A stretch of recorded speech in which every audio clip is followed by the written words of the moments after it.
चलिए भाई देखिए ऐसा है, लास्ट क्लास आप लोगों को एक टॉपिक चल रहा था जिसका नाम था लेविस स्ट्रक्चर्स, ठीक है। सो जल्दी से इस टॉपिक को एक बार दोबारा से समझते हैं और क्वेश्चंस बनाना स्टार्ट करते हैं। पीछे अगर चेयर साफ नहीं है ना तो ये वाली चेयर ले लो, यहीं आ जाओ, आगे आगे आ जाओ,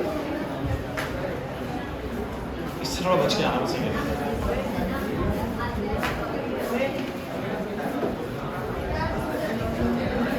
किससे किन किन बच्चों को लिविंग स्ट्रक्चर वाली क्लास अटेंड नहीं करी, एक बार हैंड रेस करना। किन किन बच्चों ने? खुशी, ऋषभ, वंश, दिवांशु ने भी नहीं करी। देखो भाई ऐसा है, जिन बच्चों ने भी अभी तक लिविंग स्ट्रक्चर की क्लास अटेंड नहीं करी है, देखो मैं बोर्ड पे समझाऊंगा, थोड़ा प्रोसेस मुश्किल लगेगा आप लोगों को बिकॉज आप लोगों ने अटेंड नहीं करा हुआ। जतिन बस भाई देखो डिस्कशंस मत करो, तुम लोग थोड़ा सा ना क्लास में शोर ज़्यादा कर रहे हो कुछ दिनों से।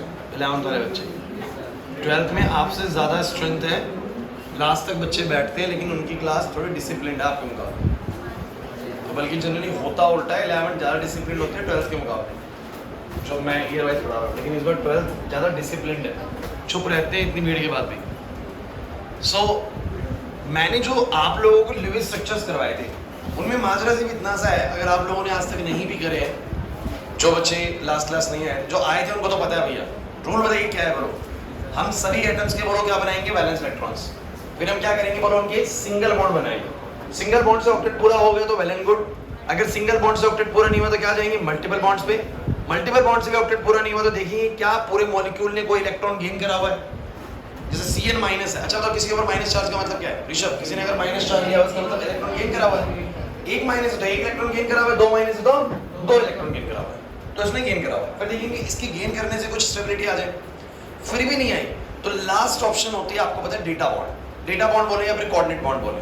अभी कोऑर्डिनेट बॉन्ड क्या होता है ये आपको अभी समझ में आएगा जब मैं कराऊंगा चीज़। क्लियर है? क्लियर है? सो मैंने क्या सीक्वेंस बोला था आप लोगों को याद करिए बच्चों से बच्चे। सबसे पहले आपको बोलो क्या करने हैं? सिंगल बॉन्ड बनाने। सिंगल बॉन्ड से काम नहीं बना तो क्या बनाओगे? मल्टीपल बॉन्ड पे जाओगे। अगर मल्टीपल बॉन्ड से भी काम नहीं बना तो इलेक्ट्रॉन का जो गेन होगा उससे बात बनेगी, और इलेक्ट्रॉन्स के गेन से भी अगर बात नहीं बनी तो बेसिकली कौन से बॉन्ड पे आएंगे? हम डेटा बॉन्ड पे आएंगे। डेटा बॉन्ड बोलेंगे या कोऑर्डिनेट बॉन्ड बोलेंगे, कुछ इस तरह का हमारा इसमें चलेगा। लास्ट क्लास बहुत सारे केसेस आपको करवाए गए थे, बहुत इजी भी है। जैसे बोर्ड पे एक क्वेश्चन दिया हुआ है Cn-। एक बात समझ लीजिए कि अगर ये मॉलिक्यूल एग्जिस्टेंस में है इसका मतलब सबका ऑक्टेट पूरा है। हाँ भाई लविश, Cn- अगर मैंने बोला मॉलिक्यूल एग्जिस्टेंस में है इसका मतलब सबका ऑक्टेट क्या है? कार्बन का भी पूरा, नाइट्रोजन का भी इसमें पूरा रहा होगा पक्का। और इस माइनस का मतलब ये है कि इस मॉलिक्यूल ने कहीं से एक इलेक्ट्रॉन लिया है। अब समझने की कोशिश करते हैं स्टेबलाइज कैसे होता होगा। सब बच्चे बोर्ड में देखो, कार्बन के पास कितने इलेक्ट्रॉन होते हैं बोलो? 4। 1 2 3 4, ऐसे बना तो कोई दिक्कत तो नहीं है। और नाइट्रोजन के पास है 1 2 3 4 5। किसी बच्चे को नहीं पता जो लास्ट क्लास नहीं है तो वो ऐसे समझ लो, कार्बन के पास 6 इलेक्ट्रॉन होते हैं 2,4, तो बैलेंस 4 होते हैं। और नाइट्रोजन के पास कितने होते हैं बच्चों? 7, 2,5, तो बैलेंस कितने होते हैं? 5 होते हैं। कुछ नहीं है, जो 10th क्लास में आपने इलेक्ट्रॉनिक डॉट स्ट्रक्चर सीखे थे वही चीज़ है, उसी को हम सिखा रहे हैं थोड़े से और एडवांस तरीके से। मतलब थोड़े से क्वेश्चन एडवांस आ रहे हैं जो पहले नहीं थे कभी भी। सो गाइस, कार्बन के पास बैलेंस 4 है और नाइट्रोजन के पास बैलेंस बोलो कितने? 5। लेकिन दोनों को 8 करने होते हैं, आप जानते हैं। दोनों को कितने करने बोलो? 8। अब देखिए बॉन्डिंग कैसे होती है। सबसे पहला काम होता है सिंगल बॉन्ड बनाओ। तो पहले तो मुझे पहले बता दो कार्बन नाइट्रोजन का सीन क्या चल रहा है फिलहाल। तो आप बोलोगे सर कार्बन अभी कितने पे? बोलो 4 पे, और नाइट्रोजन कितने पे है? 5 पे। ध्यान देना, अभी फिलहाल इनिशियली कार्बन के पास 4 है बैलेंस में, नाइट्रोजन के 5 है, दोनों के 8 करने। सबसे पहला काम होता है कि आपको सिंगल बॉन्ड बनाना है। बना दे सिंगल बॉन्ड। चलो बताओ, जैसे ही सिंगल बॉन्ड बनाया इसका क्या मतलब होता है कि 4 तो इसके हैं ही, अब एक इलेक्ट्रॉन शेयरिंग से वो वाला भी इसके पास आया करेगा। अगर आपने थोड़ा सा कोवेलेंट बॉन्डिंग का मतलब नहीं समझा तो बस ये होता है कि एक एटम दूसरे एटम से शेयरिंग जब करता है तो उसके कुछ इलेक्ट्रॉन इसमें आ सकते हैं और इसके भी उसमें जाते हो शेयरिंग वाले। तो ये मान के चलो कि जब कार्बन की खुद के 4 हैं और एक वो वहां से शेयर करता है, एक वो वहां से बोलो क्या करता है? शेयर। तो इसका मतलब 4 की बजाय इसके टोटल कितने हो चुके हैं? 5। लेकिन उसके भी 5 है और एक उसने भी शेयर करा होगा वहां से, उसका भी इलेक्ट्रॉन इसमें आएगा, तो बोलो इसके कितने हो चुके हैं? 6 हो चुके हैं। बात तो अभी भी नहीं बनी, अरे है कि नहीं? अगर सिंगल बॉन्ड से बात ना बने, सिंगल बॉन्ड से ऑक्टेट ही पूरा ना हो तो क्या करना चाहिए? हमें मल्टीपल बॉन्ड्स पे आना चाहिए। ठीक है, सो मल्टीपल बॉन्ड कैसे भाई? लो भाई एक और बना दिया। एक और बनाया तो मुझे बताओ, 4 इसके हैं, 4 इसके हैं, 2 वहां से आगे, बोलो कितने हो गए? 6। इसके 5 है, 2 वहां से, बोलो कितने? 7। अभी भी ऑक्टेट तो पूरा नहीं हुआ है। अभी भी ऑक्टेट तो पूरा, समझो मेरी बात को, क्या ऑक्टेट पूरा हो गया? नहीं हुआ भाई। अब क्या करा जाएगा बोलो? एक और बॉन्ड बनाएगा। जैसे ही एक और बॉन्ड बनाएगा बताओ जरा, 4 खुद के 3 वहां से, बोलो कितने हो गए? 7। और 5 खुद के 3 वहां से, बोलो कितने हो गए? 8। मुझे बताइए कौन स्टेबलाइज हो चुका है? नाइट्रोजन। कौन रह गया है? कार्बन। कितने इलेक्ट्रॉन से? 1 से। और आप सोच भी सकते हैं कि क्यों CN जो मॉलिक्यूल है ना, वो कहीं से एक इलेक्ट्रॉन बोरो करता है। क्यों करता है बोरो? क्योंकि भैया ये स्टेबलाइज हो चुका है 8 इलेक्ट्रॉन से, कैसे 5 ये 3 शेयरिंग से आने लगे। लेकिन ये स्टेबलाइज नहीं हुआ है, 4 खुद के 3 शेयरिंग से आ रहे हैं। कितने हुए टोटल? 7 ही हुए।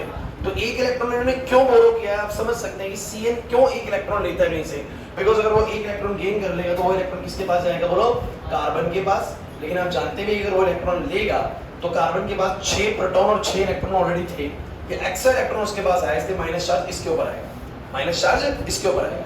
तो एक बड़ी बढ़िया चीज आपको लॉजिक स्ट्रक्चर के थ्रू पता लगती है कि अगर आप ये जानते हैं कि CN माइनस कोई मॉलिक्यूल एग्जिस्ट करता है तो किसी को भी डाउट नहीं होना चाहिए कि वो नाइट्रोजन में माइनस नहीं है। बच्चों ध्यान रखना, कार्बन नाइट्रोजन का ट्रिपल बॉन्ड बनता है और वो माइनस चार्ज किसके ऊपर होता है बोलो? कार्बन के ऊपर होता है। किसके ऊपर होता है बोलो? ये बात मैं आपको बता रहा हूँ, बहुत सारा कुछ करने के बाद भी ना 10 में से 8 बच्चों को पता ही नहीं, 2 बच्चों को पता होती है कि CN माइनस में जो माइनस है ना वो कार्बन के ऊपर होता है। 12th क्लास में हमसे पूछा जाएगा ना CN माइनस है, पता ही माइनस किसके ऊपर? बच्चे जनरली माइनस बोलते हैं N के ऊपर, बट माइनस किसके ऊपर बोलो? कार्बन के ऊपर। ये समझ नहीं आया मॉलिक्यूल कैसे बनता? पक्की बात है? अरे नहीं आएगा समझ। अच्छा, इसका खेल हमने कैसे खत्म करा था सोचो। सबसे पहले मैंने क्या बोला था? सभी एटम्स के आप क्या बनाओगे? वैलेंस इलेक्ट्रॉन्स बना दिए। उसके बाद मैंने क्या बोला था बच्चों? सिंगल बॉन्ड बनाओगे। सिंगल बॉन्ड से क्या होता? ऑक्टेट पूरा हो जाता? नहीं हुआ ऑक्टेट पूरा। अगर ऑक्टेट पूरा नहीं हुआ तो इसका मतलब मल्टीपल बॉन्ड पे जाऊंगा, मल्टीपल बॉन्ड, डबल, ट्रिपल ऐसे बनाऊंगा। उसके बाद भी पूरा नहीं हुआ, आपने देखा ट्रिपल तक मैं पहुंच गया, उसके बाद भी पूरा, तो देखो कहीं कोई इलेक्ट्रॉन तो गेन नहीं कर रहा है, इसने इलेक्ट्रॉन गेन कर रहा है और जो गेन इलेक्ट्रॉन है उसको दो, ऑक्टेट पूरा कंप्लीट खत्म। सुना नहीं आए बात? मुश्किल लग रही है चीज? ठीक, एक और समझते हैं। CN माइनस हो गया, एक बड़ा स्पेशल मॉलिक्यूल है बच्चों। चलो कोई नहीं, पहले प्लस वाला देखते हैं। मेरे पास एक मॉलिक्यूल है NH4 प्लस। NH4 प्लस, अच्छा पूरे में प्लस का मतलब बताओगे क्या है? एक इलेक्ट्रॉन लॉस करता है। सोचो लॉस भी करता होगा, किसी कारण से लॉस करता होगा। चलो नाइट्रोजन के पास कितने वैलेंस इलेक्ट्रॉन बनाओ? 5। 1 2 3 4 और 5। और कितने हाइड्रोजन है बोलो? 4। 1 मतलब एक इसका और एक इसका।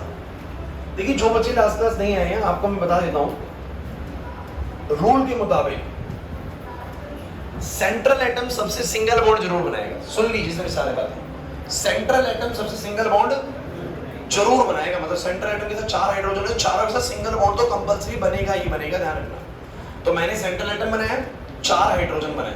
अब आप मुझे बताएंगे इनिशियल सिनेरियो क्या है? कौन मुझे बताएगा इनिशियल सिनेरियो क्या है भाई? 4 हाइड्रोजन है, इनिशियल सिनेरियो क्या है? इनिशियल सिनेरियो मुझे बताओ क्या है? इसके बाद बोलो कितने? 5 1 1 1 1। लेकिन आप जानते हैं कि सबको क्या करना है? इसको अपने पास 8 करने, इसको अपने पास कितने करने बोलो? 8। इसको कितने करने बोलो? 2 2। हाइड्रोजन आपको पता है 2 पे स्टेबलाइज होता है। नहीं आगे बात बनाओ सिंगल बॉन्ड। रूल जो बोला उस रूल को ही फॉलो करना है तुम्हें। सबका सिंगल बॉन्ड होना सेंट्रल एटम से बना दो। बना दिया? पहले सिंगल बॉन्ड बना, सेंट्रल सबसे जरूर बनाएगा। पीछे की उसमें क्यों नहीं? अरे उसमें कोई सेंट्रल एक ही है बस, साइड से वो एक से जुड़ गया बस। 4 एटम है, चारों से सिंगल बॉन्ड तो बनना ही बनना है। बन गया भाई सिंगल बॉन्ड। अब आप मुझे बताओ जैसे सिंगल बॉन्ड बना, नाइट्रोजन 5 से कितनी काउंटिंग में चला गया? 9। क्योंकि 9 होगी तो काउंटिंग कोई दिक्कत नहीं। सुनिए 9 होगी इसकी काउंटिंग। नाइट्रोजन कितना चला गया? 9। ऑक्टेट से फालतू हो गया, ऑक्टेट से फालतू। अच्छा हाइड्रोजन बताओ जरा, एक था ये वाला, पहला हाइड्रोजन मान लो। सो एक था 2 हो गया, एक था 2 हो गया, एक था 2 हो गया, एक था 2 हो गया, सबके पास कितने हो गए?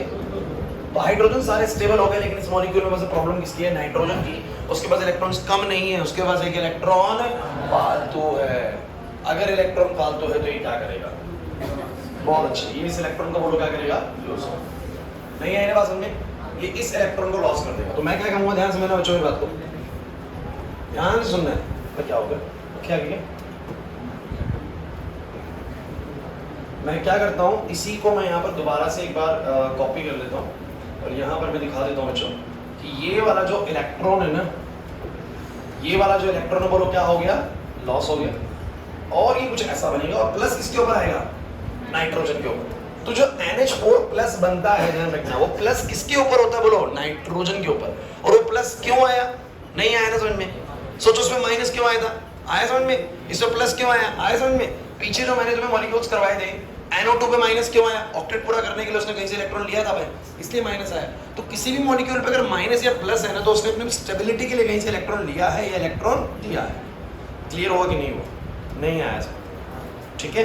अब एक और मॉलिक्यूल लो, और कौन सा मॉलिक्यूल हो सकता है? एक O3 बड़ा स्पेशल मॉलिक्यूल है। O3 तो करवाने हैं, O3 से पहले भी एक दिमाग में था मेरे, एक प्लस वाला कोई था, NH4 प्लस,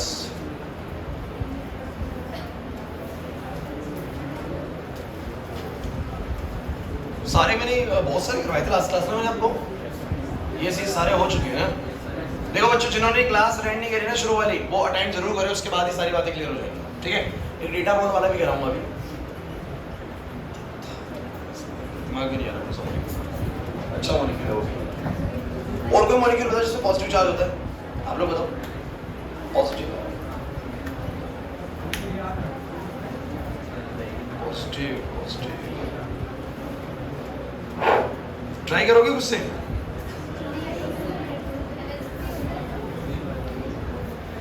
एक ट्राई करो, एक मॉलिक्यूल मैं बताता हूँ। ये मॉलिक्यूल आपके एनसीईआरटी में तो नहीं है, बट थोड़ा सा एनसीईआरटी से बाहर दे रहा हूँ, ट्राई करोगे इसको? ये बच्चों हाइड्रोनियम आयन होता है,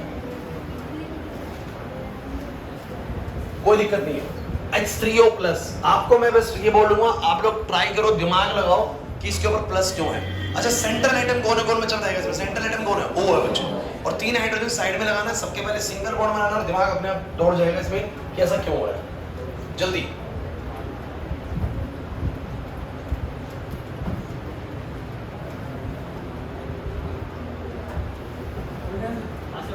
हो गया ना एकदम? आपको ये भी समझ में आएगा, चार्ज आ रहा है ना, किसके ऊपर चार्ज है, किसकी वजह से आया है, रीजन भी समझ में आएगा।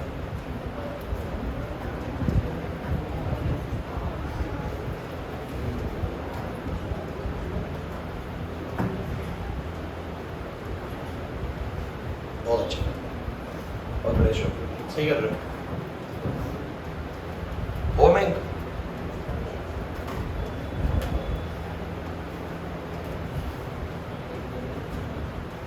प्रिंस इलेक्ट्रॉन्स पूरे बनाओ, उस 6 के 6 बनाओ बैलेंस इलेक्ट्रॉन्स।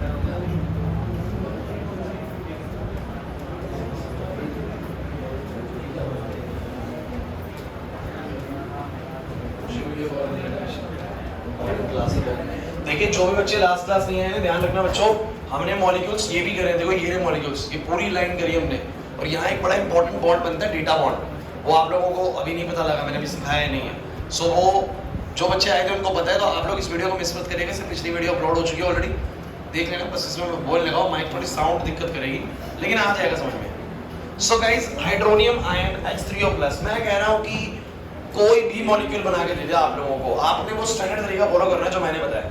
सेंट्रल एटम बोलो कौन है? ऑक्सीजन। एनसीईआरटी का तरीका बहुत मुश्किल है, ध्यान रखना। एनसीईआरटी कुछ अलग तरीके से कैलकुलेट करते हैं तो स्ट्रक्चर को, लेकिन बहुत टफ तरीका है वो। बना दिया। अब सब इसके कितने बनाओगे इलेक्ट्रॉन? बोलो 6। 1 2 3 4 5 6 बना दिए 6।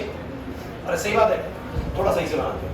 एक यहाँ पर 2 3 फिर 4 और फिर 5 और फिर 6, ऐसे बनाए तो 6 हो गए।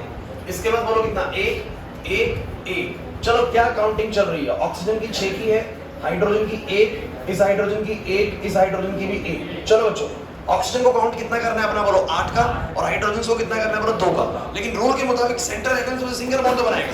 अरे तभी तो चीज जुड़ पाएंगे ना। तो सेंट्रल एटम सिंगल बॉन्ड तो बनाएगा, इसका मतलब इसने एक बॉन्ड इससे बनाया, एक बॉन्ड इससे बनाया और एक बॉन्ड इससे बनाया। जैसे ये सब इसके 6 थे, 3 शेयरिंग से आने लग गए। बोलो कितने हो गए? 9। और इस भाई साहब के 2 2 2। बड़ा क्लियर है, बड़ा क्लियर है। इस मॉलिक्यूल को कहीं से भी एक्स्ट्रा इलेक्ट्रॉन की जरूरत नहीं है। इवन इसके पास ऑलरेडी एक एक्स्ट्रा इलेक्ट्रॉन बैठा हुआ है। ऑक्सीजन के बाद इसके पास 9 इलेक्ट्रॉन्स की काउंटिंग बढ़ रही है। तो ये बोलो क्या करेगा? अपना एक इलेक्ट्रॉन लीव करेगा। एक इलेक्ट्रॉन बोलो क्या करेगा? ये क्योंकि एक इलेक्ट्रॉन लीव कर देता है, एक इलेक्ट्रॉन, इसीलिए प्लस चार्ज है। प्लस का मतलब होता है इलेक्ट्रॉन देना, अरे पता है ना। माइनस का मतलब होता है इलेक्ट्रॉन लेना।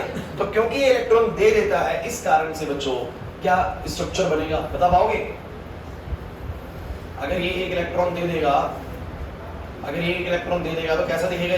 ये वाला इलेक्ट्रॉन मैंने हटा दिया और इसके ऊपर बोलो मैंने कैसा चार्ज लगा दिया, बोलो प्लस। कैसा लगा दिया, बोलो प्लस। तो H3O प्लस में प्लस किसके ऊपर होता है? ऑक्सीजन के ऊपर होता है। क्लियर हुआ कि नहीं हुआ? नहीं आ रहा समझ में? इजी है बिल्कुल।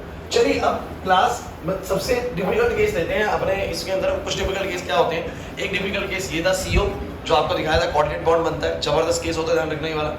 एक थोड़ा डिफिकल्ट केस आता है O3 का, ओजोन का, जबरदस्त केस है, सबसे इंपॉर्टेंट केस है O3 का, ठीक है ना, क्योंकि ये पेपर में बहुत बार आने वाला है। सो गाइस O3, अब O3 होती है ओजोन। अब जिन बच्चों ने डेटा बॉन्ड नहीं सीखा ना, आप कोशिश कर सकते हैं इससे डेटा बॉन्ड आपको समझ में शायद आ जाए। ध्यान सुनिए, पहला डेटा बॉन्ड सीख रहे हैं बच्चे, तीसरा केस सीख रहे हैं डेटा बॉन्ड का, जो बच्चों ने शुरू से करा हुआ। सो O3 मतलब ओजोन है। अब इसमें सेंट्रल एटम किसको मानो? जिसने तुम मुझे बताओ, मैंने CO2 को बनाया था, तो CO2 में तुमने सेंट्रल एटम कार्बन मान लिया था, दो साइड एटम मान लिए थे। ये जितने भी मॉलिक्यूल में एक सेंट्रल एटम है, कुछ साइड एटम है, साइक्लिक कोई भी नहीं है, ध्यान रखना। सेंटर से ही कुछ जुड़ा हुआ है, समझ लो मेरी बात को। तो अगर CO2 है तो कार्बन सेंटर में, दो ऑक्सीजन साइड में, फोकस करना। CO2 में कार्बन सेंटर में, दो ऑक्सीजन साइड में। O3 को ऐसे समझ लो OO2, क्या समझ लो? OO2 का मतलब क्या? एक ऑक्सीजन सेंटर में हो गया और दो ऑक्सीजन बोलो क्या हो गए? साइड में। कहीं भी लगा दो यार, कहीं भी लगा दो, कोई दिक्कत नहीं। लेकिन O3 ऐसे होता है बच्चों, एक सेंट्रल बाकी दो साइड। CO2 जैसे एक सेंट्रल C हो गया और बाकी दो ऑक्सीजन साइड में। क्लियर? चलो मुझे खेल बताओ, इसमें क्या करना चाहिए मुझे? 1 2 3 4 5 6, ध्यान देना भाई। 1 2 3 4 5 6, 1 2 3 4। चलो तीन ऑक्सीजन के बारे में लिख लेते हैं बच्चों, ध्यान से देखेंगे तो एकदम क्लियर होगा।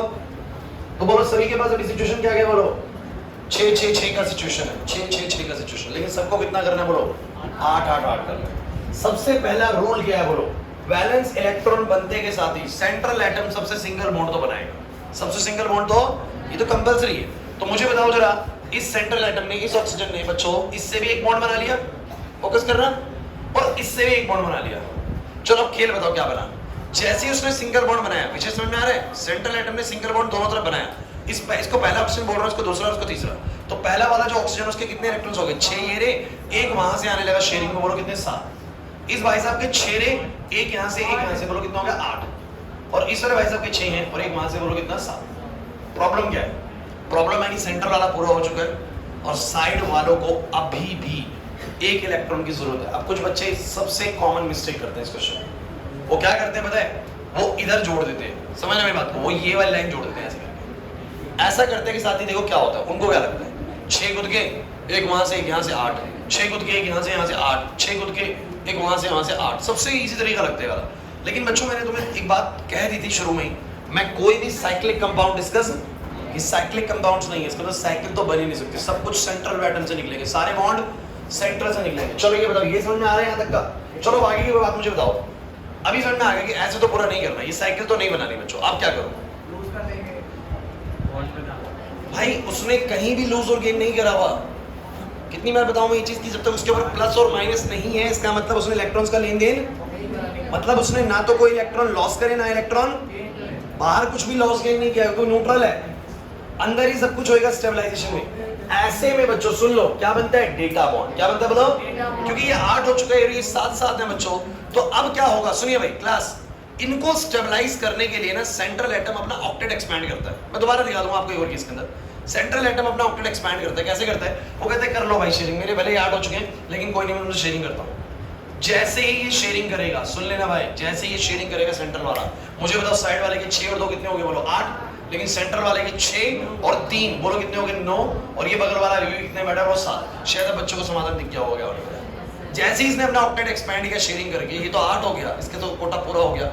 इसके पास एक इलेक्ट्रॉन अब एक्स्ट्रा है, इसके पास एक इलेक्ट्रॉन 9 हो चुके हैं और इसके पास बोलो कितने? 7। इसके पास एक की कमी है। यही तो बोलो क्या होता है? Data bond. ये तो क्या होता है बोलो? तो ये अपना एक इलेक्ट्रॉन परमानेंटली इसको अगर दे दे, शेयरिंग ना करे, परमानेंटली इसको दे दे, तो इसके हो जाएंगे 8 और इसके वापस कितने हो जाएंगे? बोलो 8। इसके 7 से बढ़ के 8 और इसके 9 से घट के बोलो कितने? 8। सबके 8 हो जाएंगे, नहीं हो जाएंगे? यही तो बोलो क्या होता है? Data bond. अब याद करें डेटा बॉन्ड में हर बार क्या हुआ था? डेटा बॉन्ड में हर बार ना जो आपका सेंट्रल एटम था ना, उसका ऑक्टेट बढ़ गया था। 8 की बजाय कितने हो गए थे? 9 हो गए थे और किसी एक के पास 7 रह गए थे। तो फिर वो शेयरिंग नहीं करता, कहता मेरे ये इलेक्ट्रॉन तू ही रख ले, तेरे 8 हो जाएंगे, मेरे भी कितने हो जाएंगे? बोलो 8। हाँ बोलो। सेंटर का या ऑक्टेट बढ़ता है? सेंटर का बढ़ेगा, ठीक है, सब कुछ क्यों सेंटर का है। मैं इनको दिखाता हूँ आप लोगों को। तो ये वाला ऑक्सीजन का इलेक्ट्रॉन बोलो परमानेंटली इसको मिल जाएगा, ये वाला ऑक्सीजन का इलेक्ट्रॉन परमानेंटली इसको मिल जाएगा। जैसे ही वो परमानेंटली इसको मिलेगा, मैं यहाँ से इसको हटा देता हूँ बच्चों, ये चलो हटाता नहीं हूँ, यहाँ पर एक काम करता हूँ, नहीं तो तुम लोग कंफ्यूज हो गए। सो ये यूं मामला है, इसी को मैं कॉपी पेस्ट करता हूँ नीचे और नेक्स्ट बताता हूँ कि कौन सा इलेक्ट्रॉन चला गया। सो मैं यहाँ पर बता देता हूँ कि ये वाला इलेक्ट्रॉन यहाँ आएगा। समझ में आ रहा है कि नहीं आ रहा, ताकि आप समझ पाए पेपर में जब पढ़ रहे हो कि सर ने पीडीएफ में क्या करा है। सो ये वाला इलेक्ट्रॉन हट जाएगा और वो वाला इलेक्ट्रॉन यहाँ पर आ जाएगा। यहाँ पर आते के साथ ही मुझे बताओ जरा, इसके ऊपर कौन सा चार्ज आएगा बोलो? माइनस का, बिकॉज इसके ऑक्टेट में एक्स्ट्रा इलेक्ट्रॉन आ गया बाहर से कहीं से। बोला है कि नहीं किसी और एटम का जिसके बदले का प्रोटॉन इसके पास नहीं है। और इसके पास कौन सा चार्ज आएगा बोलो? प्लस का। फिर कुछ बच्चे कहेंगे सर तो न्यूट्रल है। अरे भैया इसने अपना ही इलेक्ट्रॉन इसको दिया है, तो इस पे माइनस आ गया और इस पे क्या आ गया? प्लस। ओवरऑल मॉलिक्यूल तो अभी भी बोलो क्या है? न्यूट्रल ही है, क्योंकि प्लस और माइनस ओवरऑल बोलो क्या है? न्यूट्रल। लेकिन क्या मैं सिर्फ इसमें कंप्लीट हो गया है? क्या कुछ करना नहीं चाहिए मुझे? एक एरो बनाना चाहिए। एक एरो क्या दिखाता है? ये एरो क्या इंडिकेशन करता है? Arrow indicates that coordinate bond is formed. Arrow क्या इंडिकेट करता है? कोऑर्डिनेट बॉन्ड बना है। वंश यहाँ पर कोऑर्डिनेट बॉन्ड का मतलब कि कहीं पर एक एक्स्ट्रा इलेक्ट्रॉन हो जाने की वजह से, मतलब उसने अपने ऑक्टेट को एक्सपैंड किया और एक्सपैंडेड ऑक्टेट में से एक इलेक्ट्रॉन निकाल के साइड वाले को दे दिया, जिससे उसका भी ऑक्टेट पूरा हो गया और इसका भी पूरा हो गया। तो ये O3 का जो केस बनता है ना बच्चों, बड़ा स्पेशल केस है।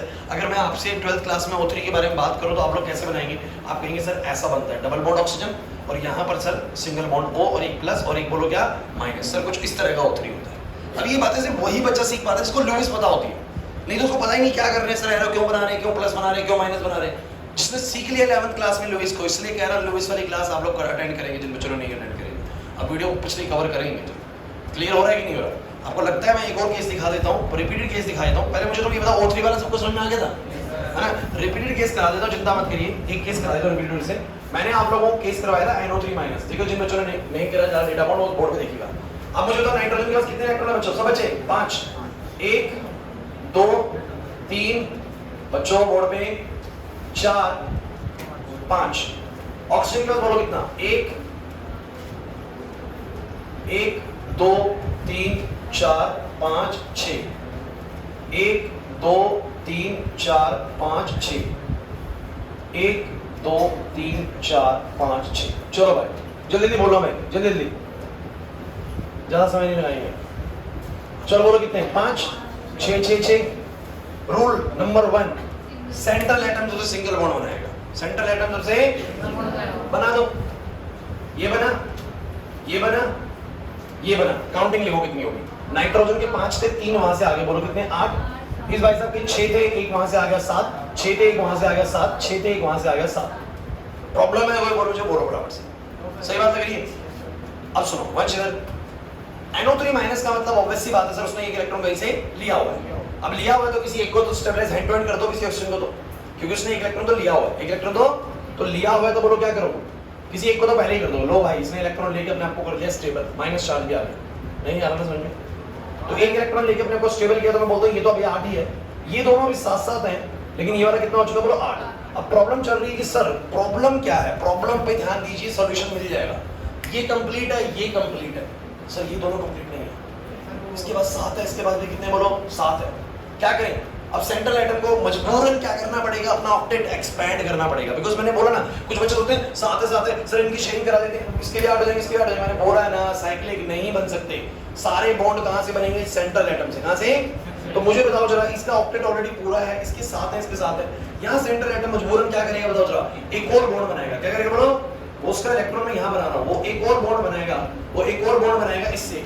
जैसे ही बॉन्ड बनाएगा, फोकस करना, जैसे ही बॉन्ड बनाएगा, इस भाई साहब के नाइट्रोजन के कितने हो जाएंगे? 9। कितने हो जाएंगे बोलो? इस भाई साहब के कितने होंगे बोलो? 8। 6 और 2 8। इस भाई साहब के बोलो कितने? 6 और 1 बोलो कितना? 7। और इस भाई साहब के कितने बोलो? वैसे तो 6 थे, एक यहाँ से आया 7 और एक इलेक्ट्रॉन लिया, तो बोलो कितने हो चुके हैं? 8। अब बताओ जरा, शायद मेरे को लगता है कि आपको सॉल्यूशन मिल चुका है। Nitrogen has 9 electron in its valence shell. एक देखो फालतू में दिख रहा है आपको इसके ऊपर इलेक्ट्रॉन। और ऑक्सीजन के पास बोलो कितने? 7 है। उसके पास 9 है, इसके बाद बोलो कितने? 7। वो कहेगा भाई मेरे ये वाला इलेक्ट्रॉन तो परमानेंटली रख ले, मेरे ये वाला इलेक्ट्रॉन तो मैं अपना ये वाला इलेक्ट्रॉन इसको दे दूंगा। जैसे ही वो देगा, ये इलेक्ट्रॉन इसके पास आ जाएगा, यहाँ पर एरो बनाया जाएगा और यहाँ पर माइनस चार्ज आएगा और यहाँ पर प्लस चार्ज आएगा। क्लियर हुआ कि नहीं हुआ? नहीं आ रहा कौन समझ? श्योर? देखो मुश्किल बिल्कुल नहीं है, मैं आपको बता रहा हूँ। बस डेटा बॉन्ड के अंदर क्या होता है ना सीन, सेंट्रल एटम ना मजबूरन साइड एटम के ऑक्टेट को पूरा करवाने के लिए एक और शेयरिंग करता है, जिसकी वजह से उसके इलेक्ट्रॉन 8 की बजाय बढ़ के कितने हो जाते हैं बोलो? 9 हो जाते हैं। वन समझ में आ रही बात? मैं आपको बहुत सिंपल डेटा बॉन्ड की बात कर रहा हूँ कि क्या होगा। सबसे पहले सुनो, दोबारा से फाइनल रिपीटेशन कर रहा हूँ मैं इस टॉपिक की पूरे की। मैंने बोला कि सबसे पहला काम बोला आपको क्या है, सेंट्रल एटम बनाया, फोकस करो, सेंट्रल एटम बनाया, साइड एटम सराउंड कर दिए, 2 है 3 है जितने भी साइड एटम है, सबके वैलेंस इलेक्ट्रॉन ड्रॉ किए। पहला स्टेप है क्या बनाना है बोलो, सबके साथ सिंगल बॉन्ड। क्या बनाना है? अगर सिंगल बॉन्ड से काम बन गया बढ़िया, नहीं बना तो क्या करोगे, मल्टीपल बॉन्ड्स की तरफ जाओगे। उससे भी काम नहीं बना तो क्या करोगे बोलो, इलेक्ट्रॉन्स गेन करोगे।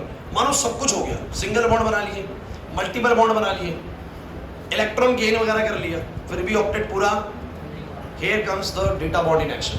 अब डेटा बॉन्ड क्या करेगा, उसको दिखता है कि साइड के एटम के ऑक्टेट अभी पूरे नहीं हुए, लेकिन सेंट्रल कहता है मेरे तो पूरा हो चुका है। तो वो क्या करता है, वो साइड वाले से शेयरिंग करके उसको पूरा करवा देगा। लेकिन जब वो शेयरिंग करेगा तो इसके 8 की बजाय कितने हो जाएंगे बोलो, 9 हो जाएंगे। कितने हो जाएंगे बोलो? जैसे इसके पास एक इलेक्ट्रॉन फालतू होगा ना और किसी एक के पास एक इलेक्ट्रॉन कम होगा तो ये अपना एक इलेक्ट्रॉन उसको परमानेंटली दे देगा। और यहाँ पर बोलेंगे हम कौन सा बॉन्ड बन गया बोलो, डेटा बॉन्ड। और जिस तरह भी डेटा बॉन्ड बना है, जिस तरह उसने अपना इलेक्ट्रॉन दिया है, वहां पर बस आप क्या बना देंगे, एक एरो बना देंगे। क्या बना देंगे?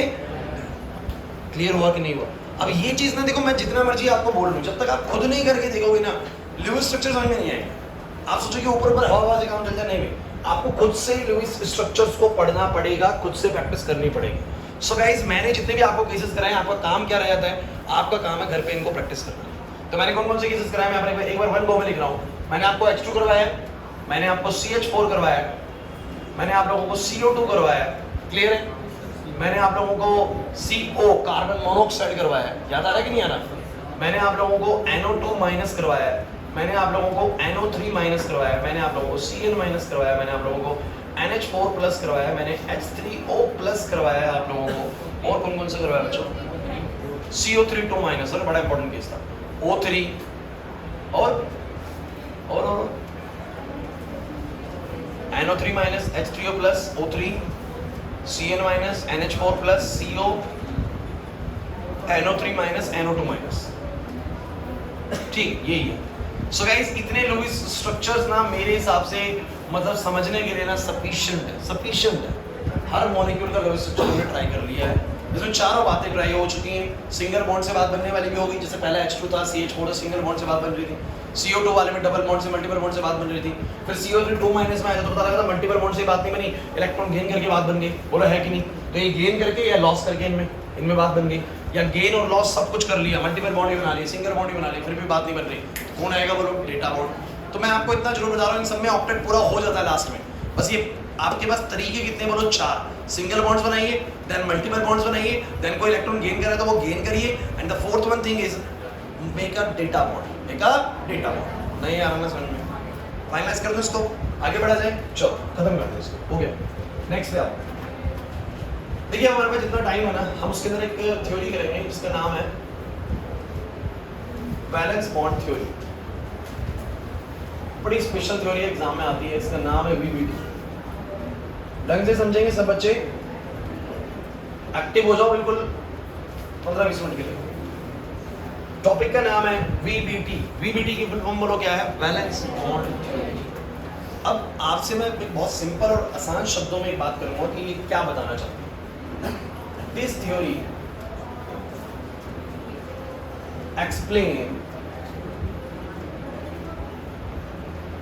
explains about how bond is formed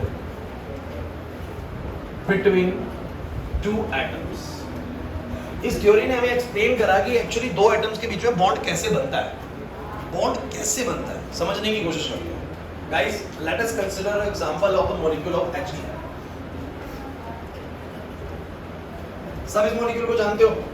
guys, board पे देखना आप लोगों को, अब बिल्कुल बातें नहीं करेंगे और सब बच्चे बोर्ड पर लिखेंगे। बहुत बहुत इंपॉर्टेंट चीज़ है और समझ बहुत जल्दी आ जाएगी अगर हम ध्यान से सुना तो। सो मेरे पास H2 मॉलिक्यूल है। सब बच्चे मुझे बताएं H2 मॉलिक्यूल क्यों एक दूसरे से बॉन्ड बना रहा है? क्योंकि हाइड्रोजन के पास कितना इलेक्ट्रॉन होता है बोलो? एक। दूसरा हाइड्रोजन के पास भी एक। और आप जानते हैं कि इनके शेल को पूरा होने के लिए पहले वाले को 2 इलेक्ट्रॉन चाहिए होते हैं। तो आपको पता है कि इसके पास 1 इलेक्ट्रॉन है और इसके पास भी बोलो कितना है? 1।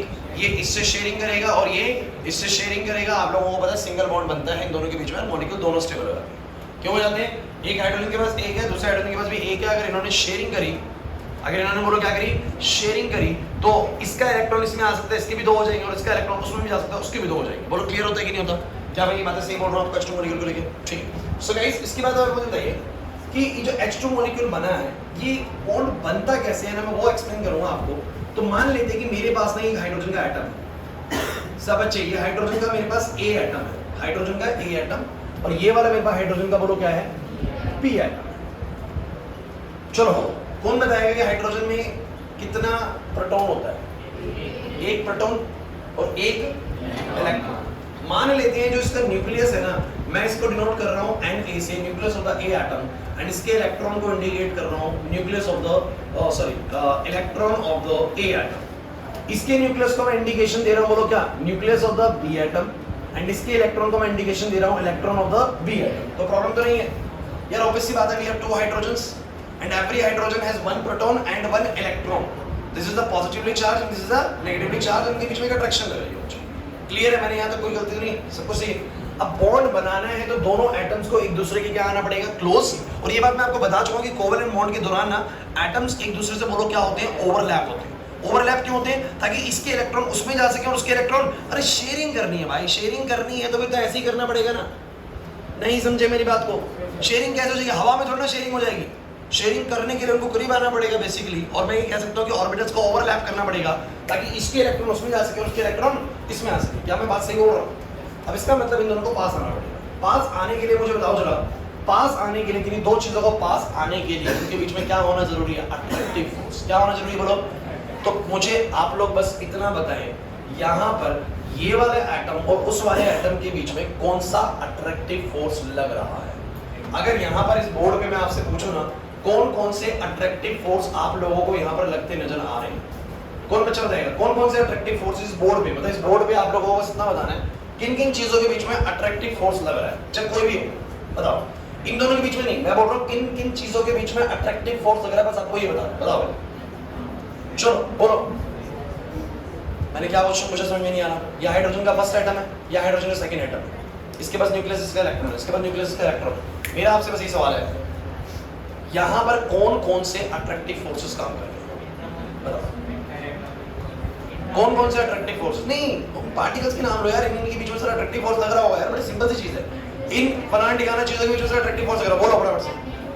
इलेक्ट्रॉन और इसको बोलने में इतनी से क्या आ रही है, मुझे समझ में नहीं आ रही। Sir nucleus of this atom and the electron of this atom, sir this is attractive force.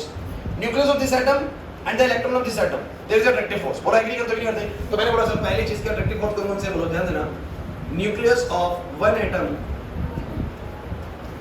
and electron of the same atom, electron of the, बताओ मैं इसको कैसे लिख सकता हूँ, मैं इसको लिख सकता हूँ, this is actually NaEA, इनके बीच में अट्रैक्शन है, and NBEB। चलो इसके अलावा कोई और अट्रैक्शन आपको नजर आ रही है बच्चों? इसका न्यूक्लियस अपने इलेक्ट्रॉन को अट्रैक्ट कर रहा है, उसका न्यूक्लियस अपने इलेक्ट्रॉन को अट्रैक्ट कर रहा है, इसके अलावा और कोई अट्रैक्शन मुझे बताओ इस क्वेश्चन में। बहुत अच्छे क्वेश्चन, बहुत अच्छे, सोचिए एक बात, आप भी सोचिए, आप क्यों नहीं सोच पा रहे, मेरे को समझ में नहीं आ रहा। बहुत बहुत एकदम निकलना चाहिए आंसर सर। इसका न्यूक्लियस के इलेक्ट्रॉन को, इसका न्यूक्लियस के इलेक्ट्रॉन को, ये तो है, बट क्या इसका न्यूक्लियस के इलेक्ट्रॉन को अट्रैक्ट नहीं कर रहा होगा? ये प्लस माइनस है यार, बोर्ड पे जितने प्लस माइनस दिख रहे हैं उनके बीच में अट्रैक्शन था ना बराबर से। तो इसका न्यूक्लियस सर उसके इलेक्ट्रॉन को और इसका न्यूक्लियस इसके इलेक्ट्रॉन को कर रहा होगा कि नहीं कर रहा होगा, ये वाला उसको और ये वाला इसको। तो मैं क्या बोलूंगा बच्चों, क्या बोलूंगा बराबर बताओ, nucleus of one atom and electron of other atom। बताओ इसको मैं कैसे लिखूंगा, NaEB, बहुत अच्छे, NBEA। These are the attractive forces which are acting between the two hydrogens। इसके अलावा कोई अट्रैक्टिव फोर्स एक्ट नहीं कर रहा। तो गाइस मुझे एक बात बताओ, इसका न्यूक्लियस जब उसके इलेक्ट्रॉन को खींचेगा और इसका न्यूक्लियस उसके इलेक्ट्रॉन को खींचेगा तो क्या नजदीक नहीं आएंगे? अरे यार इसकी चीज है वो उसको खींच रही है, इसकी चीज उसको खींच रही है, तो नजदीक आएंगे कि नहीं आएंगे? आएंगे बच्चों। तो अट्रैक्टिव फोर्स तो हो गया, लेकिन कोई बच्चा मुझे ये भी बोलेगा सर सिर्फ अट्रैक्टिव थोड़ा लग रहा है, रिपल्सिव भी तो लग रहा होगा। चलो फटाफट से रिपल्सिव फोर्स के बारे में बताओ जल्दी जल्दी। कौन बच्चा बताएगा कि रिपल्सिव फोर्स को इनके बीच में? चलिए बहुत अच्छे, इसका न्यूक्लियस इसके न्यूक्लियस को रिपेल कर रहा होगा सर, और इसका इलेक्ट्रॉन इसके इलेक्ट्रॉन को, बस इतना ही तो बात है बच्चों। तो मेरे को एक बात पता लगी, मैं यहाँ लिख देता हूँ बच्चों, that is the nucleus of one atom and nucleus of other atom।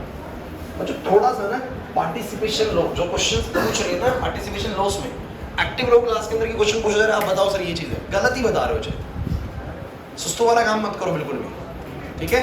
School से मुझे पता है आप लोग आते हैं, आप लोग थक जाते हैं 2:30-3 बजे तक और सीधा आपकी क्लास होती है 4 बजे वाली। 4 बजे वाली क्लास में तब आसान नहीं होता, मुझे पता है, मैं भी एक टाइम में स्टूडेंट रह चुका हूँ, तो बड़ा टफ होता है। लेकिन इसके बाद तो आप घर पे जाकर रिलैक्स कर सकते हो ना थोड़ी देर, लेकिन इसके बाद घूमना होता है, मस्ती भी करनी होती है, वो भी तो काम है ना सर। तो लेकिन अपना जो ये 1 घंटा है ना, ये बड़ा प्रोडक्टिव रखा करो। इस 1 घंटे के लिए अपनी एनर्जी ना दिन में ऐसा रखा करो कि इतने जोश की एनर्जी मेरे को बचा के रखनी है इस 1 घंटे के लिए। इसमें मैं बिल्कुल भी डाउन नहीं पड़ूंगा, क्योंकि ये मेरा सबसे इंपॉर्टेंट टाइम है दिन का। मैं आपको बता रहा हूँ, आप लोग इस समय सुस्त पड़ते हैं, नुकसान करता है आपको बहुत ज़्यादा। और ये चीज़ें अभी नहीं, आप आगे चल के नीट करने वाले हैं, जेई करने वाले हैं, आप लोगों ने साइंस लिया, इसका मतलब आप कुछ बहुत अच्छे उसके लिए जाने वाले हैं ना, एंट्रेंस के लिए। और मैं आपको बता दूं, इन चीज़ों के बिना ना आप एंट्रेंस कभी क्रैक नहीं कर सकते, कभी भी, किसी भी कीमत पे क्रैक नहीं होगा। तुम्हें लगता है ना कि तुम 11th क्लास का लुईस स्ट्रक्चर सीखे बिना क्रैक करने वाले हो, सो पॉसिबल नहीं है भाई। क्योंकि उधर जो कुछ पूछा जाने वाला है ना स्ट्रक्चर के बारे में, वो इधर से होके गुजरता है। पहले कोऑर्डिनेट बॉन्ड तो पता लगे बच्चों क्या होता है, उसके बाद वो थोड़ी और एडवांस चीज़ सीखता है।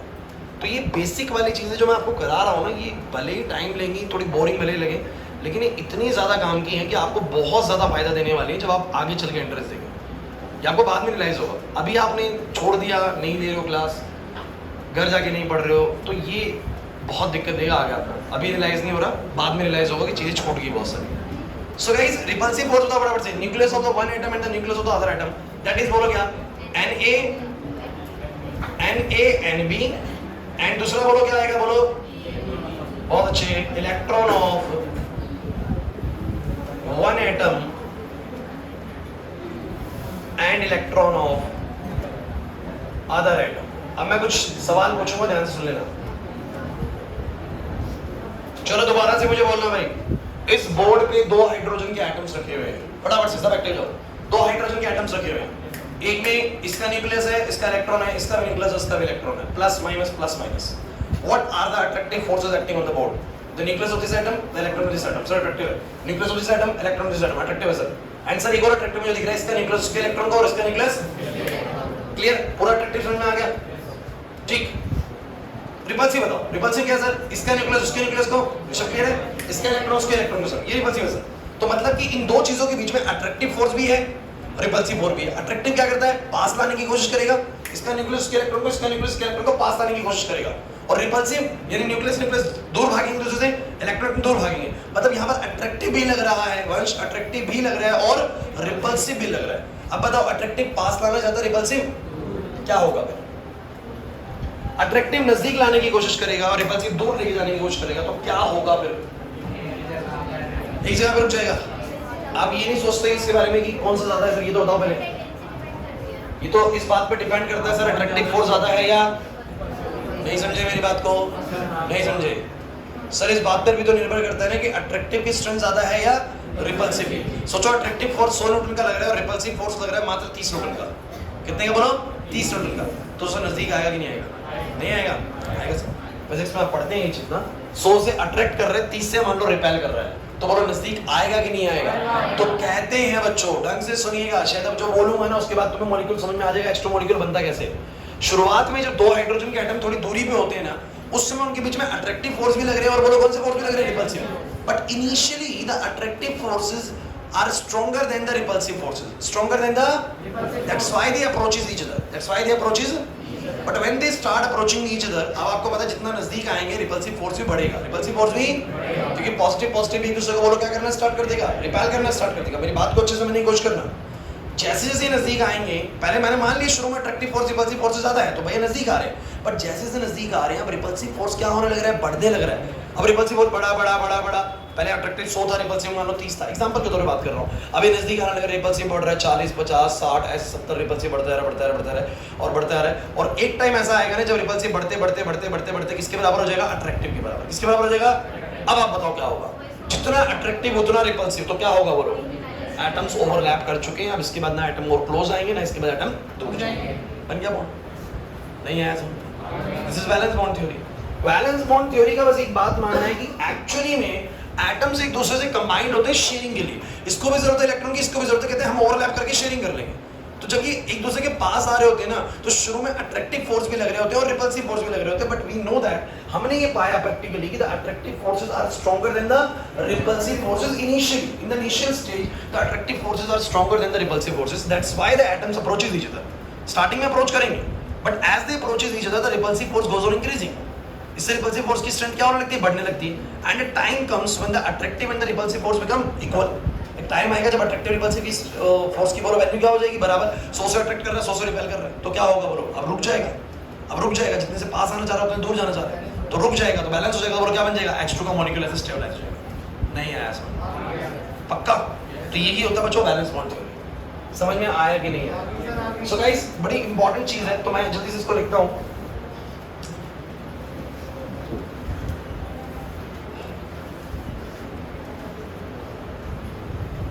When two hydrogen atoms, पढ़ना इसको साथ के साथ, approaches each other,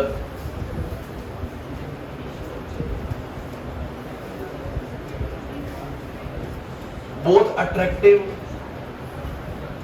and repulsive forces are acting between them, but initially the attractive force is greater than the repulsive force। मैं AF और RF लिख दूं, समझ जाओगे, AF माने attractive force, RF माने repulsive force, but initially the attractive force is greater than the repulsive force। देखो ये बहुत सारे रीजंस की वजह से इलेक्ट्रॉन्स अपनी मूवमेंट करते हैं, तो उनका जो अट्रैक्टिव, ये तो आप इसके पीछे कोई जेन्युइन रीजन कभी नहीं बता पाएंगे, बिकॉज यहाँ वाले फॉर्मूले हम नहीं लगा सकते। वो जो आप बोलते हैं ना कि 1/4πε0 q1 q2 मास के इलेक्ट्रोस्टैटिक फोर्स, और वो लगते ही नहीं यहाँ पर, क्योंकि यहाँ पर एक और फोर्स काम कर रहा होता है, स्ट्रॉन्ग न्यूक्लियर फोर्स, जो कि इलेक्ट्रोस्टैटिक फोर्स से कई गुना ज़्यादा स्ट्रॉन्ग है। तो मतलब यहाँ ना वो वाला हम कैलकुलेशन नहीं करते कि प्लस माइनस वाला है, वैसे अट्रैक्ट कर रहे हैं, रिपेल भी कर रहे हैं, बट इसके पीछे कोई एक सर्टेन रीजन नहीं होता कि शुरू में अट्रैक्टिव फोर्स ज़्यादा क्यों होता है।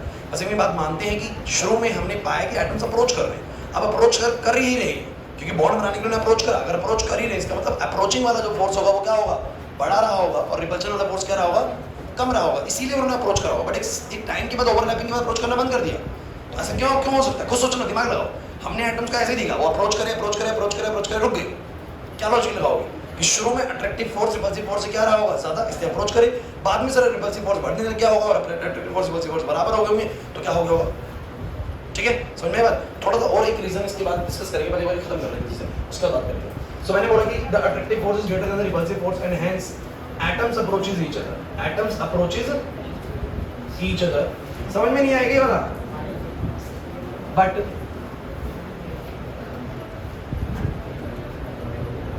when they approach each other,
अच्छा इसकी आपको बुकलेट नहीं मिली ना, मैं इसका चैप्टर की नेक्स्ट क्लास में बुकलेट जरूर मिल जाएगी आप लोगों को,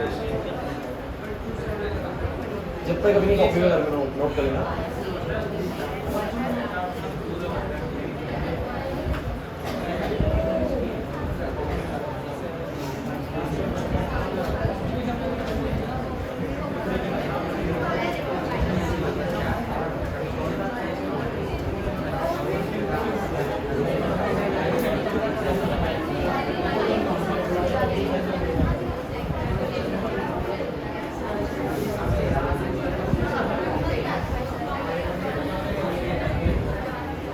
बच्चों सभी बच्चे बिल्कुल नजरे बोर्ड पे, और ये देखो मैंने जो लिखा है एक बार जल्दी मुझे पढ़ के बताओ। पढ़ के एक बार सब बच्चे देख लो जल्दी से, समय मत लगाना मेरे को, समय है नहीं।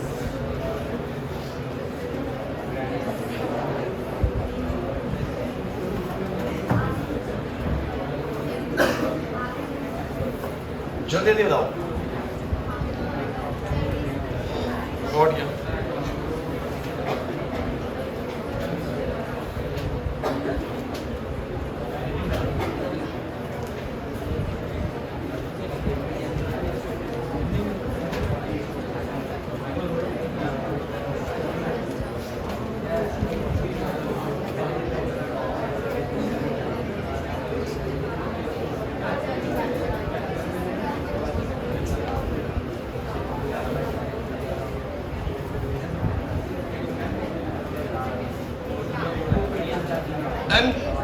पढ़ लो तसल्ली से, समझ में आ रहा है?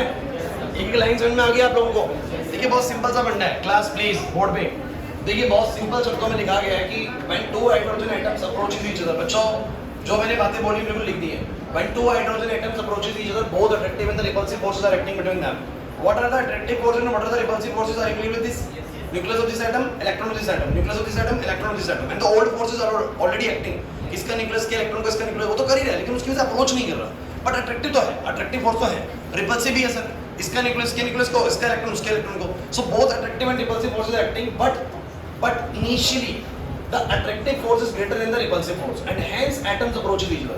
Initially attractive force repulsive force से बड़ा होता है, इसलिए atoms एक दूसरे को क्या करते हैं, अप्रोच करते हैं। but when they approach each other, repulsive forces between the atoms gradually increases. But जब अप्रोच करेंगे तो रिपल्शन बढ़ने लगेगी उनके बीच में, प्लस प्लस नजदीक आने लगेगी, रिपल्शन बढ़ने लगेगी। अब रिपल्शन अगर बढ़ने लगी and then a time comes when the repulsive force become equal to the attractive force between the atoms. और एक टाइम आता है जब हमारा attractive force repulsive force बिल्कुल क्या हो जाते हैं, बराबर बराबर होता है ना। so this is the most stable configuration for the two atoms. भाई ये मैंने बड़ी इंपॉर्टेंट लाइन लिखी है, this is the most stable configuration for the two atoms. मुझे बताइए कोई भी चीज कब स्टेबल होती है, जब उसमें बैलेंसिंग होगी। ना तो शुरू में स्टेबल थी जब अट्रैक्टिव फोर्स ज्यादा लग रहे थे, समझिए मेरी बात को, ना तब स्टेबल होगी जब रिपल्सिव फोर्स ज्यादा होंगे। ध्यान रखना, कब सबसे ज्यादा स्टेबल होगी, जब अट्रैक्टिव और रिपल्सिव बिल्कुल क्या होंगे, बराबर। उस वक्त तो रुक जाएंगे चलना, रुक जाना चलना मतलब ये सबसे स्टेबल कॉन्फ़िगरेशन है, हम इसलिए बोलते हैं टिल दैट टाइम। लेकिन तब तक क्या हो रहा होता है, atoms already overlaps with each other and the covalent bonding sharing is done. This is how the bond is formed in the H2 molecule. This is clear to you और not? तो आपके एनसीईआरटी ने diagram और बनाया हुआ है, बस देख लीजिए वो डायग्राम, ताकि आप लोगों को इसमें ना लगे क्या कराया गया है। जैसे वैसे तो मैं बता रहा हूं, बस जैसे ये दो हाइड्रोजन के एटम्स हैं, ये और नजदीक आए थे और नजदीक आए थे, क्लियर है कि नहीं? तो ये पूरा का पूरा कौन सा मॉलिक्यूल बन जाता है, H2 मॉलिक्यूल। अच्छा इस वक्त का सिचुएशन क्या है? अरे बच्चों अट्रैक्टिव फोर्स किसके बराबर है? लेकिन यहां मुझे बताओ, अरे यार नहीं आ रहा समझ, इधर अट्रैक्टिव रिपल्सिव से ज्यादा है, यहां भी बताओ जरा, अभी तो और नजदीक आएंगे। अट्रैक्टिव अभी भी रिपल्सिव से, हाँ मैं ये कह सकता हूं कि यहां पर अभी अट्रैक्टिव रिपल्सिव से काफी ज्यादा है और यहां पर अट्रैक्टिव रिपल्सिव से थोड़ा ही ज्यादा रह गया, उसके बाद रिपल्सिव बराबर हो जाएगा अट्रैक्टिव के, and that time H2 molecule is formed. Is it clear to you और नॉट? ठीक है, बॉन्ड बनने से पहले ही अगर कोई चला हो गया तो नहीं होगा सर, वो हर एक मॉलिक्यूल में ओवरलैपिंग के बाद ही ऐसा होगा। अच्छा इन्होंने एक डायग्राम और दिया हुआ है, ध्यान सुनो, क्या तुम समझ पाओगे इसको बच्चों प्लीज? बोर्ड पे, this the hydrogen of the A atom, it is the electron of the A atom, ये न्यूक्लियस बोल दो, nucleus of the A atom, ये कोई नहीं, आप A atom का मैं न्यूक्लियस ही बोलूंगा तो भी ऐसे ही है। And this is the electron of the B and this is the hydrogen या nucleus of the hydrogen B atom। अब आप मुझे बस इतना बताओ, ये यहाँ पर ना दिखाना चाह रहा था कि कौन कौन से अट्रैक्टिव फोर्स लग रहे हैं, ये इसने बनाना चाहा अट्रैक्टिव फोर्सेस के बारे में, कुछ नहीं है, जो हमने लिखा है ना वो उसने डायग्रामेटिकली दिखाया है।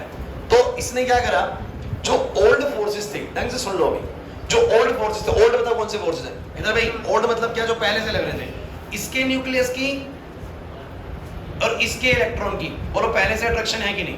तो ओल्ड फोर्सेस को डॉट से बनाया, किससे बनाया बोलो? डॉट से। डॉट से मतलब कि इन दोनों के बीच में पहले से फोर्सेस था, इसका हाइड्रोजन अपने ही इलेक्ट्रॉन को, अरे हर एक एटम का न्यूक्लियस अपने इलेक्ट्रॉन को तो पहले से पकड़ के बैठा है अट्रैक्शन में, तो यहाँ पर इन दोनों के बीच में भी अट्रैक्शन थी, इन दोनों के बीच में अट्रैक्शन थी। वो मैं इसलिए बता रहा हूँ कि एनसीईआरटी में तुम ये दो डायग्राम देखो, टेंशन में ना आ जाओ कि ये सर ने बताया नहीं ये क्या चीज दी हुई है। तो उसमें क्या करा है, आपको अट्रैक्टिव फोर्स समझाते हुए बताया कि डॉटेड लाइन से मैं क्या बना रहा हूँ बोलो, ओल्ड अट्रैक्टिव फोर्स। क्या बना रहा बोलो? ओल्ड, जो पहले से लगे थे। अब नया क्या लगा था, नया क्या लगा था, इसके न्यूक्लियस ने ए एटम के न्यूक्लियस ने बी एटम के इलेक्ट्रॉन को अट्रैक्ट करा, ये बोलो क्या है, ये बोलो क्या है, ये है नया वाला फोर्स। इसके न्यूक्लियस ने, बी वाले के न्यूक्लियस ने ए वाले के इलेक्ट्रॉन को खींचा, बोलो ये क्या है, नया वाला फोर्स। तो वो कहता है कि हम डॉटेड से क्या बना रहे हैं, बोलो डॉटेड से बोलो क्या बना रहे हैं, ओल्ड फोर्स, और डार्क से बोलो क्या बना रहे हैं, बोलो, तो ये है हमारा ओल्ड अट्रैक्टिव फोर्स, और डार्क से बोलो क्या है, बोलो न्यू अट्रैक्टिव फोर्स। समझ नहीं आ रहा सर, लेकिन नहीं आया समझ में। एक रिपल्शन का और बनाया इसने, रिपल्शन का क्या बनाया वो देख लो जरा फटाफट से, कि अगर मैं यहां पर बना देता हूं hydrogen of the nucleus of the A, this is the nucleus of the B, A भागने की मतलब है इधर बैठे रखो, electron of the A and the electron of the B, जैसे मर्जी बना।